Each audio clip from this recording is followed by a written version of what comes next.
E é interessante porque Deus diz assim: você vai a Belém, Samuel, mas eu já escolhi ali o rei para Israel. Não é o homem quem vai escolher, sou eu, Deus. E assim Samuel faz. É interessante no verso 2 que Samuel estava em pânico. Ele diz assim: Samuel, porém, disse: como poderei ir? Saul vai saber disso e eu corro risco. Porque naquele momento Samuel tirou os olhos de Deus e olhou para o homem, olhou para Saul, olhou para um assassino, um homem que já estava prestes a enlouquecer, e ficou com medo. No verso 5, nós percebemos que Deus responde, e ali começa então a aparecer os filhos de Jessé. E vem o primeiro. E é muito interessante porque quando Samuel olha, ele vê um porte físico e fala: o verdadeiro guerreiro é esse homem que Deus quer. E Deus diz: não é esse.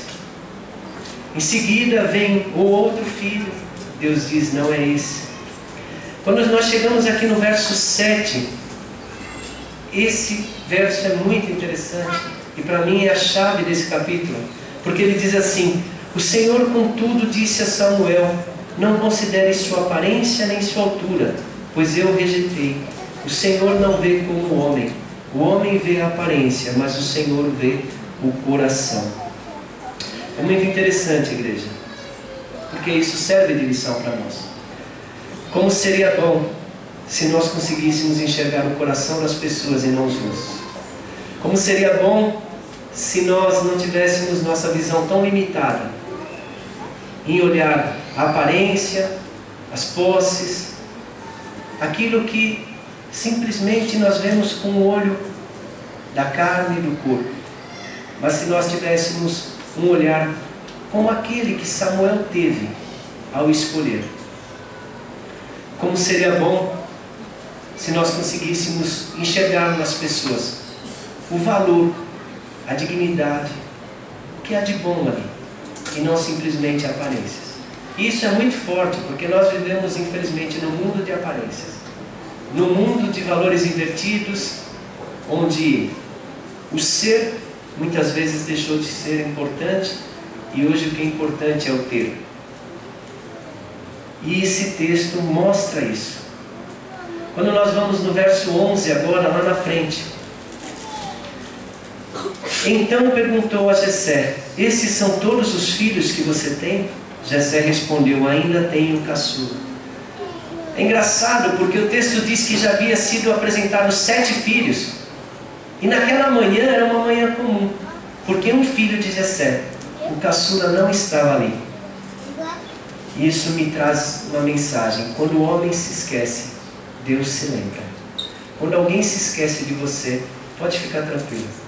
Quando você estiver decepcionado, achar que alguém esqueceu, pode ter certeza, Deus nunca esquece de você. Porque todos os filhos já estiveram ali. Mas ali, Samuel diz: escuta, Jessé, estão todos os filhos aqui? Não, tem um lá no campo. Então manda chamar ele, porque nós não sentaremos e comeremos enquanto ele não estiver aqui. Eu me lembro uma época na minha vida que eu queria muito liderar, estar à frente do trabalho. E naquela época um líder, um pastor que eu admiro muito, tenho forte admiração por ele, ele me disse uma frase assim: ah, mas você não está aparecendo muito, né? E você sabe como é? Quem é que já ouviu aquele dito que diz assim: quem não aparece não é lembrado? Você já ouviu essa frase? Quem não aparece não é lembrado. E eu saí dali com o meu coração um pouco triste, mas naquele momento Deus tocou meu coração e me disse: não, veja lá a história de Davi. Davi não estava ali com aqueles irmãos, mas Deus se lembrou dele no campo e mandou chamá-lo. E quando Davi chega ali, no verso 11, sai ali do trabalho com as ovelhas e se posiciona ali. Então o sacerdote Samuel diz: é esse o rei de Israel. E então ele unge o rei Davi. Igreja, é muito interessante, porque Deus tem coisas extraordinárias nas nossas vidas. Eu tenho certeza disso, na minha vida e na sua vida. Para alguns pode ser hoje, nessa noite. Para outros pode ser amanhã, daqui uma semana, um mês. Mas podem ter certeza, Deus observa tudo, conhece todas as nossas vidas, as nossas necessidades. E no momento certo, Ele vai derramar a bênção sobre as nossas vidas. No verso 13, então, como eu disse, a unção de Davi é o próximo rei de Israel. Como são maravilhosos os caminhos de Deus. Eles acontecem de forma surpreendente, incrível. Porque Davi não tinha idade, estatura, mas Deus iria capacitá-lo para ser rei. E a Bíblia diz que esse homem foi chamado segundo o coração de Deus. É engraçado porque no último verso que nós lemos, Samuel apanhou um chifre cheio de óleo, ungiu na presença de seus irmãos, a Davi. E a partir daquele dia o Espírito do Senhor apoderou-se de Davi. Um homem de Deus é um homem humilde. Eu parei a leitura aqui, mas se você observar, Davi, em seguida, sendo ungido rei de Israel, o que ele faz? Nós não lemos, mas sabe o que ele faz? Talvez alguém esteja pensando, saiu e foi comprar uma coroa de rei, que ele era o novo rei de Israel. Talvez se fosse nos dias atuais, ele foi mudar o cartão de visita dele, né, dizendo, agora eu não sou mais pastor de ovelhas, agora eu sou rei de Israel. Talvez outros pensassem, ele, exemplo do que de manhã o filho do pastor Onésimo brincou, lembrando daquela música do Roberto Carlos, ele saísse dizendo, sabem quem é o rei de Israel? Esse cara sou eu. Não, igreja, não foi isso que ele fez. Ele voltou para o campo, para a sua atividade, e foi lá cuidar das ovelhas. E eu sei que a maioria de vocês sabe que Davi esperou por aproximadamente 15 anos para ser rei de Israel. O tempo de Deus não é o nosso tempo. O que devemos fazer? É procurar encontrar a vontade de Deus nas nossas vidas e aguardar. Porque algo é certo, Deus está conosco, observando e jamais se esquece de nós. E lá na frente, em 2 Samuel capítulo 5, você vai ver que com 30 anos ele foi chamado. Talvez alguém diga, e Saul, por incrível que pareça, Saul também serviu para moldar um homem segundo o coração de Deus. Todos nós sabemos, eu li um livro há muitos anos atrás, de um autor chamado Jamie Edwards, que chama O Perfil de Três Reis. E lá conta a história dos três reis. E como Deus usou a vida de Saul para transformar a vida de Davi.